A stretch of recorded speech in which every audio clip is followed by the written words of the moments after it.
Hello everyone, আসসালামু আলাইকুম। সবাই কেমন আছেন? আশা করছি সবাই ভালো আছেন। আমিও আল্লাহর অশেষ রহমতে অনেক ভালো আছি। প্রতিদিনের মতো নতুন আরও একটি ভিডিও নিয়ে আমি আপনাদের মাঝে হাজির হয়ে গেলাম। আজকে ব্লগটি শুরু করেছিলাম গতকাল বিকেল। এখনও আমার হাজব্যান্ড অফিস থেকে আসেনি, আর আমার বেবিদেরকে ফ্রিজে মাত্র একটি ডিম ছিল, তো ওরা যেহেতু ঘুম থেকে একটু আগেই উঠে গিয়েছে, তাই ভাবছি যে ফ্রিজে তেমন কিছু নাই, বিস্কিট আছে প্লাস মোরালি আছে, ওরা এগুলো খাবে না। তো আমি ভাবলাম যে একটা ডিম আছে, পাউরুটি আছে, এটা দিয়ে ওদেরকে ভেজে দিই, তাহলে তো খাবে। তারপর আমি চলে আসলাম কিচেনে, আর আমার হাজব্যান্ড যদি অফিস থেকে কিছুক্ষণ পরে চলে আসবে। আর আমি কিন্তু ভয়েস ওভারটা পরে দিচ্ছি, আজকে দিচ্ছি। ভিডিওটা কিন্তু গতকালের নেওয়া কিছু অংশ আর কিছু অংশ আজকের নেওয়া, সব কিছু মিলিয়ে জিলিয়ে কিন্তু আমি ভিডিওটা তৈরি করেছি। তখন উনি যদি আসে অফিস থেকে, ওদের জন্য নিয়ে আসবে, প্রতিদিনই কিছু না কিছু নিয়ে আসে। ওনার একটাই মাথায় কাজ করে যে আমি বাসায় গেলে বাচ্চারা তো আমাকে দৌড়ে এসে বলবে, বাবা আসছো, কী নিয়ে এসেছো। আমি মাঝে মধ্যে বলি যে বাহিরের কোনো কিছু আনার দরকার নেই, আমি তো বাসায় অনেক খাবার দাবার তৈরি করি, বা যতটুকু আমাদের স্বাদের মধ্যে আছে আমরা খাই। তখন উনি বলে, না আমি তো একজন বাবা, আমি বাহির থেকে আসার পর আমার বাচ্চারা যখন দৌড়ে আমার কাছে যায়, তখন আমার কোনো কিছু না নিয়ে আসলে, একদিন নিয়ে আসে নাই, তখন ওরা বলছিল, আমার ছেলেটা বিশেষ করে, আপু কী আনছো কিছু আনো নাই, রাগ করছি। তো এই একটা বিষয়। তো কথা বলতে বলতে কিন্তু আমি পাউরুটিগুলো ডিম দিয়ে ভেজে আমি বাচ্চাদেরকে দিয়েছিলাম, ওরা অনেকটা পছন্দ করে খেয়ে নিয়েছিল। তারপরে আমি চলে আসলাম রাতের রান্না বান্নায়। আর হ্যাঁ, এটাই কিন্তু বাবারা কিন্তু এরকমই হয়, বাচ্চাদের জন্য সবসময় চেষ্টা করে নিজের সর্বস্ব দিয়ে বাচ্চাদের সন্তানদের ভালো রাখার। আমরা যখন লেখাপড়া করতাম, বইয়ের কিছু পাতায় বা ভাব সম্প্রসারণ এরকম কিছু কিছু কথা ছিল যে, ঘুমিয়ে আছে সকল শিশু সকল পিতারই অন্তরে। তখন উনি এটাই বোঝাতে চাচ্ছে যে, আমার সন্তানকে যদি আমি আদর না করি, আমি না দিই, তাহলে কে দিবে? ওর আবদার বলতে তো আমি। আর যেহেতু আমার মা নেই, আর আমার শাশুড়িও নেই, ওদের দাদি এবং নানি কেউ কিন্তু নাই। আর আমার ফ্যামিলি মেম্বার্স যারা আছে, ফ্যামিলি বলতে তো আমি পরিবারকে বোঝাচ্ছি, তাছাড়াও যে আমার আত্মীয় স্বজন, আমি একটু ভুল বলে ফেলেছি, তেমন কারোর সাথে একটা সময় এসে যায় যে অনেকেই আছে যে হয়তো সবার সাথে সবসময় বন্ডিং করে চলার চেষ্টা করে, বা অনেকেই আছে চলার হয় না। তো আমার সিস্টেমটা এরকম। তো বাসার মধ্যে কিন্তু একা একাই ওরা থাকে আমার সাথে। আমার এক ভাই আছে। তো আজকে হয়তো আমি অনেক কিছু এই ভিডিওতে বলছি, আর ক্যামেরায় আমার কাজ চলতেছে। তো এই যে আমি কাচকি মাছ ওই দিন রান্না করেছিলাম, হয়তো আপনারা দেখতে পেয়েছেন ভিডিওতে, গত ভিডিওতে। খুব ভালো লেগেছিল, যার জন্য আমি আজকেও আবার নিয়ে নিলাম সেম প্রসেসে। আর সাথে তেলাপিয়া মাছ ছিল, এগুলো দিয়ে আলু দিয়ে রান্না করব। তো আমার হাজব্যান্ড এটাই বলে, ঘুরে ফিরে এটাই বোঝাতে চায় যে, আমার বাচ্চাদেরকে তো আদর করার কেউ নেই, আমি যদি আদর না করি, তুমি যদি আদর না করো, তাহলে কে আদর করবে?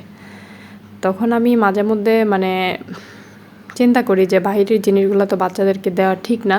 আবার মাঝে মধ্যে এটাও ভাবি যে, মোটামুটি সব কিছু তো আমাদের বাহির থেকে কিনে এসেই হয়তো ঘরে প্রসেস করি। আচ্ছা থাক, উনি ওনার মতো করে উনি ওনার সন্তানদের আদর করুক, এখানে আমি আর তেমন কিছুই করি না। আগে অনেক কিছুই হয়তো রাগারাগি করতাম, যেগুলো কেন দেওয়া হয়। তবে ইদানিং চকলেট খেতে খেতে আমার বেবিদের দুটোটার দাঁতই নষ্ট হয়ে গিয়েছে। মাঝখান দিয়ে আমি যখন ভিডিও করতাম না বা ভিডিও অনলাইনে আসি নাই, তখন আমার মেয়ের দাঁতে অনেক সমস্যা হয়ে গিয়েছিলো, অনেক ডক্টর দেখাতে হয়েছিল, 3-4 হাজার টাকার মতো এক মুঠে শেষ হয়ে গিয়েছিল। এখনও মাঝে মধ্যে দাঁতে ব্যথা হয়। তো সবার উদ্দেশ্যে একটি কথাই বলবো, যদিও আমি এটা মেনটেন করতে পারছি না। আর যারা বাচ্চারা আছে যে চকলেট লাভার বা মায়েদের কথা শুনে বা ধৈর্য ধরতে পারে, ওদেরকে একটু চকলেটটা দিবেন না, চকলেট দেওয়া থেকে একটু বিরত থাকবেন। যতটা বিরত থাকা যায় ততটাই ও দাঁতের পক্ষে ভালো। আমার ছেলে এবং মেয়ে দুজনেরই দাঁত অনেক সমস্যা হয়ে গেছে। এর মধ্যে আমার আটা শেষ হয়ে গিয়েছিল, আমি আটাটা ঢেলে দিচ্ছি ডিবিতে। আর হ্যাঁ, আমি আপনাদের কাছে আরেকটা কথা শেয়ার করতে চাচ্ছি। আমি আমার হাত দিয়ে ভিডিও করি, আমার স্ট্যান্ডটা খুবই ছোটো, আমি বড় স্ট্যান্ড এখনই নেওয়া হয়নি। আমার ছোটো একটা স্ট্যান্ড দিয়ে আমি বলতে পারেন মাত্র 1% ভিডিও করা হয়, 99% আমি নিজের হাত দিয়ে ভিডিও করার চেষ্টা করি, যার জন্য হয়তো ক্যামেরাটা এদিক সেদিক হয়, আর ভিডিও এডিটিংও খুব বেশি ভালো পারি না, যার জন্য কিন্তু খুব সুন্দরভাবে এটা প্রেজেন্ট করতে পারি না। আশা করছি আপনারা এতটুকুতে আমাকে যতটুকু সাপোর্ট করছেন, ভালোবাসা দিচ্ছেন, আমার ভিউয়ার্স আছেন যারা বা আমাকে লাইক দেন বা আমার সাবস্ক্রাইবার যারা আছেন, সবাই কিন্তু আমার সাবস্ক্রাইবার না, সবাই আমার ভিউয়ার্স। আর হাতে গোনা হয়তো আমার ভিডিওর 50 জনের মধ্যে হয়তো বা আমার 10 জন হয়তো বা আমার সাবস্ক্রাইবার, আর বাকি 40 জন কিন্তু ভিউয়ার্স। তো আমি আমার সাবস্ক্রাইবার এবং ভিউয়ার্স সবার উদ্দেশ্যেই আমি একটা কথা বলতে চাই, সবাইকে অসংখ্য ধন্যবাদ।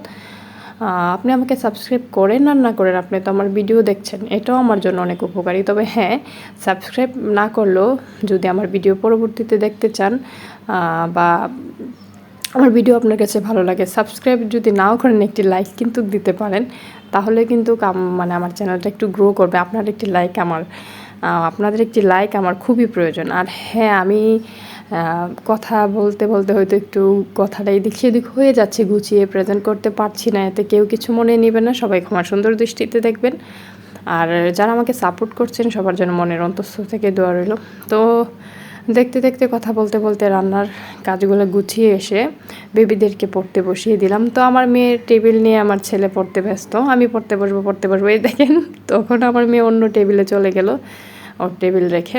তখন আমার ছেলে কিভাবে কি করছে হয়তো ক্যামেরা দেখতে পেয়েছেন। শুভ সকাল। তারপরে যে এখন যে ব্লগটি ভিডিওটি দেখতে পাচ্ছেন, এই ভিডিওটি আমার মূলত আজকের দিন থেকে নেওয়া, আর আজকে এই ভিডিওটা আপলোড করব। ভয়েস ওভারটা যেহেতু পরে দিচ্ছি, তো কিছু অনেক 2-3 দিন যাবৎ বৃষ্টি হচ্ছে, কাপড় চোপড়গুলো ধোয়া হয়নি, কাপড় চোপড় অনেক জমে গিয়েছে, এখন এগুলো আমি ভিজিয়ে দিব।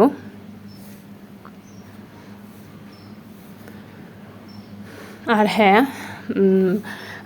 আমার ভিডিও এই পর্যন্ত এসে গেছেন, কিন্তু একটি লাইক দিতে যদি কেউ ভুলে যেয়ে থাকেন, প্লিজ একটি লাইক দিয়ে দেবেন। অনেকে আছেন না, কমেন্ট করেন, লাইক দিতে ভুলে যান। প্লিজ, আমি প্রতিদিন আপনাদের কাছে এই কথাগুলাই বলি, এইগুলাই অনুরোধ করি। আপনাদের কাছে তেমন চাওয়ার কোনো কিছু নাই, প্লিজ একটি লাইক দিয়ে দিন। এখনও এখন কন্টিনিউ ভিডিওটি চলছে।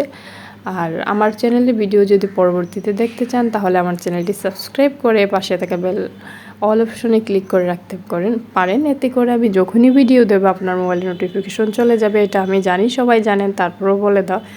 দেন হচ্ছে আমি আমার মেয়ের স্কুলে চলে গিয়েছিলাম। এখানে একটা ছেলে না আমার স্কুলের গেটের বাইরে, স্কুলের পাশে একটা বাসায় ছেলেটা মুরগি পালে। তো আমার ছেলে মুরগি দেখে, ছোটো ছোটো 2টা বাচ্চা ছিল, দেখে দৌড়ে ওটিকে ধরার চেষ্টা করছিল। পরে এই ছেলেটা দেখে আমার ছেলের জন্য হয়তো মায়া হয়েছিল, ওর বাসার পালন করা আরও বড় 2টি মুরগি নিয়ে এসেছিলো, এনে আমার ছেলের সাথে গল্প করছে। আমার ছেলেও অনেক গল্প করছে, কান্না করছে, আসবে না ওর কাছ থেকে।